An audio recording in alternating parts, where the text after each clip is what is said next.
Hello friends, welcome to my channel. कैसे हैं आप सब लोग? उम्मीद करती हूँ आप सब लोग अच्छे होंगे। और आज हम बनाएंगे दही जीरा का रायता, जो क्विकली बन जाता है बिल्कुल 2 मिनट में और बहुत ही टेस्टी लगता है। तो इसके लिए मैंने यहाँ पे देखिए घर में जमाया हुआ दही ले लिया है। ये बहुत ज़्यादा ना ही खट्टा दही है और ना ही बहुत ज़्यादा मीठा है। तो इसको मैंने ले लिया। ये 2 लोगों के लिए मैंने यहाँ पे बनाया है। इसमें डालेंगे हम स्वाद के अनुसार काला नमक। बहुत ही अच्छा लगता है काला नमक दही में। और इसके बाद इसमें डालेंगे हम भुना जीरा का पाउडर। बस इसके अलावा इसके अंदर कुछ भी नहीं डालना है हमें। और अब हम इसे अच्छी तरीके से मिक्स कर देंगे। और ये जो रायता है बहुत ही क्विकली बन के तैयार हो जाता है, खाने में बहुत अच्छा लगता है।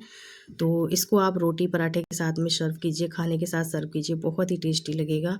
और ये जो दही बनाया है इसके अंदर आप चाहें तो प्याज टमाटर वगैरह काट के भी डाल सकते हैं, धनिया पत्ती भी डाल सकते हैं, और चाहें तो आप खीरा भी डाल सकते हैं, बहुत ही अच्छा लगेगा।